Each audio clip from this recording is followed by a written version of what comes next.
Gold की कीमतें एकदम आसमान छू गई हैं और आप देख रहे हैं सुबह से लेकर शाम तक पूरी बाजारों में सन्नाटा पसरा हुआ है। मार्केट में हलचल तो है, लेकिन मार्केट में इसका ज्यादा प्रभाव पड़ेगा नहीं, कि जिसके साथ ही है प्रोग्राम है, जो लेने वाले हैं सब परचेज करते ही हैं। सोना तो सोना, चांदी भी नहीं बिक रही।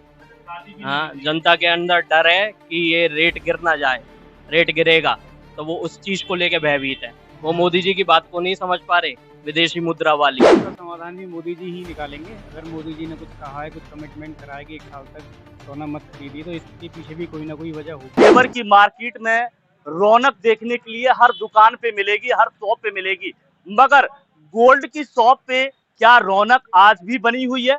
जिस हिसाब से प्रधानमंत्री नरेंद्र मोदी ने कहा है कि तकरीबन 1 साल तक आप गोल्ड न खरीदें, जिस हिसाब से जनता से उन्होंने अपील की है। मुख्य मार्केट जेवर में पहुंचे हैं और जानकारी लेंगे क्या गोल्ड की शॉप पे भी फर्क पड़ा है प्रधानमंत्री नरेंद्र मोदी की बातों से। शिवा ज्वेलर्स जेवर में पहुंचे हैं, बातचीत करने की कोशिश करेंगे कि जिस हिसाब से कस्टमर जुड़े रहते थे, आज भी कस्टमर बरकरार बना हुआ है या नहीं। क्या कहना चाहोगे जिस हिसाब से जनता से अपील की है कि तकरीबन 1 साल तक आप गोल्ड न खरीदें?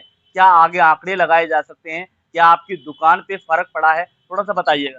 देखिए प्रबंधक जी, सबसे पहले तो मैं आपसे यही बताना चाहूँगा कि प्रधानमंत्री जी की किसी भी बात को जो वो बोलते हैं पूरे देशवासी उसे तन मन मतलब तरीके से सुनते भी हैं और उसको अमली जामा भी पहनाते हैं।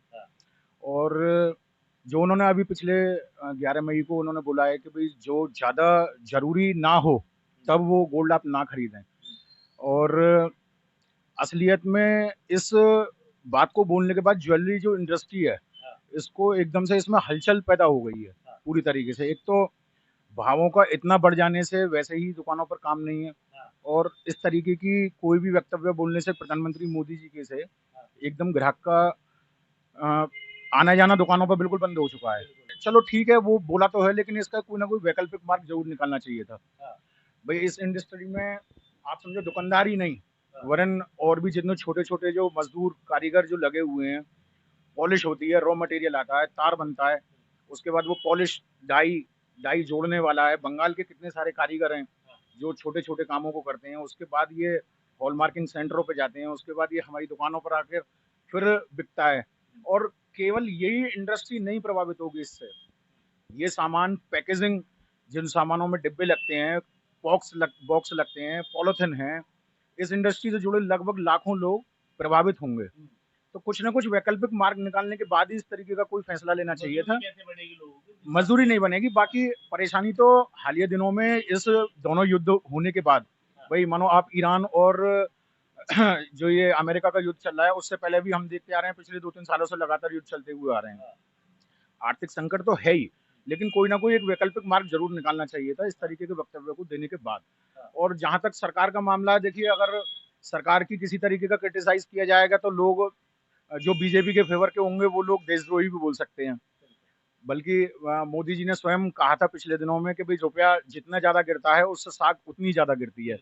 जबकि आज मेरे हिसाब से आज 15 मई के दिन आज रुपए की स्थिति सबसे ज्यादा खराब है और पूरे एशिया में आप समझो जो सबसे ज्यादा कमजोर करेंसी है वो हमारा रुपया है।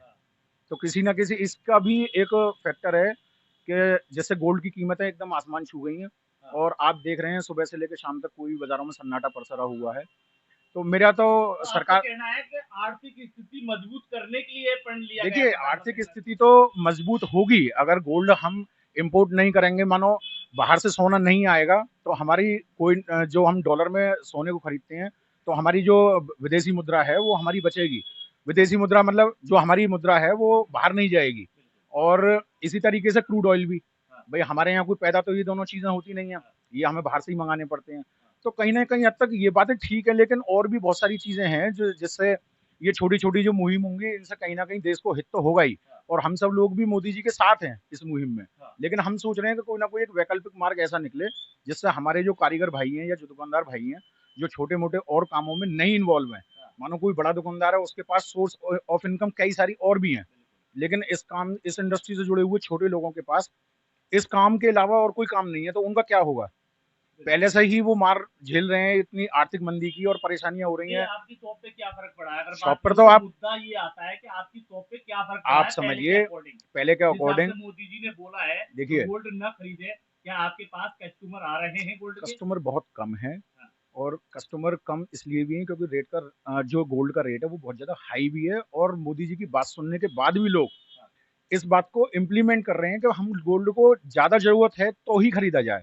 अगर कोई अनयूजुअल खरीदारी वैसे भी नहीं चल रही और सबसे बड़ी बात है, सरकार को इसमें भी थोड़ा-सा ध्यान देना चाहिए था कि वो गोल्ड बार और गोल्ड के सिक्कों पर कहीं न कहीं हद तक रोक लगा दे।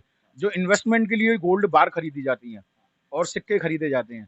भई ज्वेलरी उस पर रोक लगाई जाए क्योंकि ज्वेलरी तो एक आभूषण तो महिलाएँ खरीदती हैं अपने यूज़ के लिए भी और रिज़र्व करने के लिए भी। वो स्टॉक के लिए नहीं होती हैं।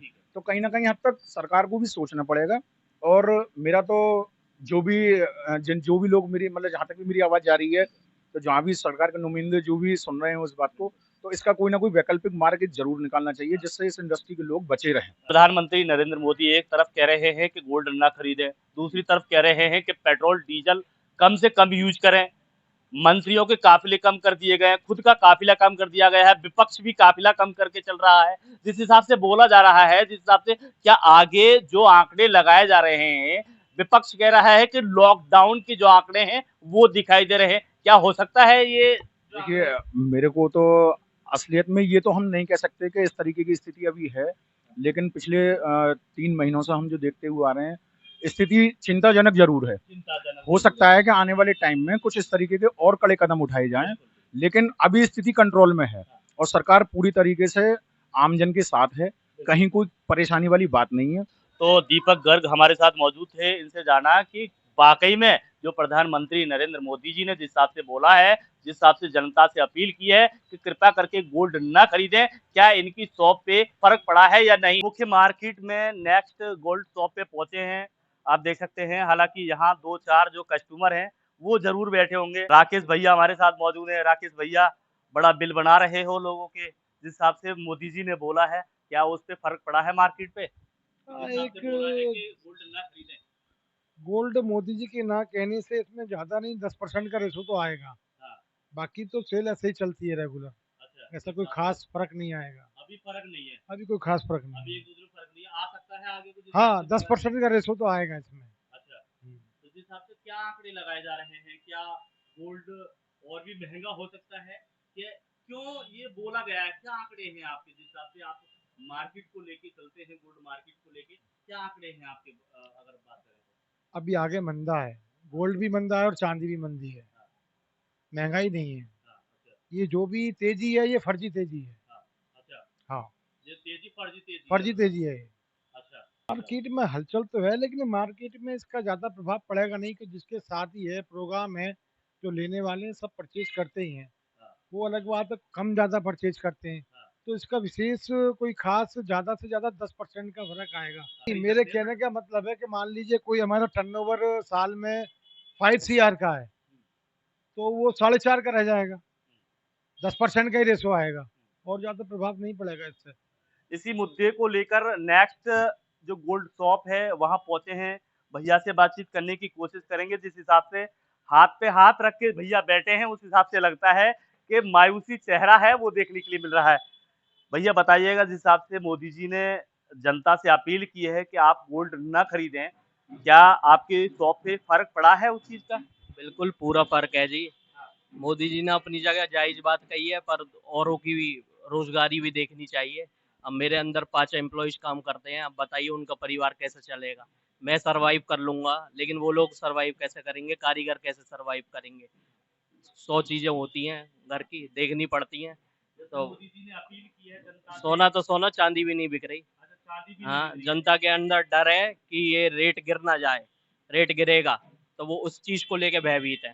वो मोदी जी की बात को नहीं समझ पा रहे, विदेशी मुद्रा वाली। वो भयभीत ये है कि रेट गिरेगा, इसलिए मोदी जी ने मना करा है। क्या ही चीजों का फर्क है। कुछ नहीं है, वो छोटा मोटा जो चल रहा है वो चल रहा है। जो बाजार में है सभी खाली बैठे हुए हैं। जब ऐसा था, कस्टमर तो 3-4 महीने से बिल्कुल भी था ही नहीं। लेकिन हाँ, फरवरी के बाद अब की बार साए में वो मजा नहीं था। लेकिन अब की बार क्या हुआ है कि अब की बार एक तो कस्टमर नहीं था, ऊपर से मोदी जी ने ऐसी बात बोल दी। जिनके स्वर्णकार व्यापार नहीं है वो लोग तो कह रहे हैं कि मोदी जी ने सही कहा है, लेकिन जिनके व्यापार हैं, जिनकी रोजी रोटी यही है तो उन्हें तो मोदी जी नहीं ठीक लग रहे अभी फिलहाल। राहुल सिंघल हमारे साथ मौजूद हैं, बातचीत करने की कोशिश करेंगे। जिस हिसाब से राहुल भाई, प्रधानमंत्री नरेंद्र मोदी जी ने बोला है, जनता से अपील की है कि कृपया करके 1 साल तक आप गोल्ड ना खरीदें। क्या आपकी शॉप पे फर्क पड़ा है? ये जानकारी लेने के लिए हमारी टीम पहुंची है मुख्य मार्केट में। जो ये समय जो चल रहा है वो इस समय मतलब ये है कि काम तो कम रहता ही है। बाकी मोदी जी की बात का पूरा इम्पैक्ट है। बाकी जिसके घर में शादी है या फंक्शन है तो वो थोड़ा बहुत तो परचेज करके चलेगा ही, वरना नहीं तो मतलब मोदी जी ने जो कहा है उस बात का पूरा पूरा फर्क है। फर्क है, बिल्कुल कितने फर्क है। परसेंट कस्टमर निकल रहे हैं? इस समय तो वैसे भी काम कम रहता है तो 10-15% कस्टमर निकल रहे हैं। इसका समाधान भी मोदी जी ही निकालेंगे। अगर मोदी जी ने कुछ कहा है, कुछ कमिटमेंट करा है कि 1 साल तक सोना मत खरीदिए, तो इसके पीछे भी कोई ना कोई वजह होगी। तो इसका समाधान भी मोदी जी निकालेंगे। तो जिस हिसाब से बोला है उस हिसाब से रेट भी अप डाउन हो सकते हैं क्या? नहीं, रेट तो मतलब डाउन होने का पूरा पूरा मतलब संभावना है। बाकी इम्पोर्ट ड्यूटी बढ़ा दी तो उससे थोड़ा रेट बढ़ गया है, लेकिन उसके बाद भी थोड़ा डाउन आ गया है। लेकिन मोदी जी के कहने से मार्केट डाउन जाने के पूरे पूरे चांस हैं। तो मतलब खरीदने के लिए मना किया हुआ है, तो पब्लिक को भी ये लग रहा है कि ऐसा ना हो कि ज़्यादा डाउन आ जाए, तो उस वजह से थोड़ी बहुत बिकवाली निकल रही है, खरीदारी कम है। हाँ, मतलब लोगों के अंदर डर बैठा हुआ है पूरी तरह से। तो ये मुख्य मार्केट जेवर से आपको खास रिपोर्ट दिखा रहे थे। इस रिपोर्ट को लेके आपका क्या कहना है, कमेंट में अवश्य बताइएगा। समीर खान के साथ परविंदर गिरी, जेवर, गौतम बुद्ध नगर।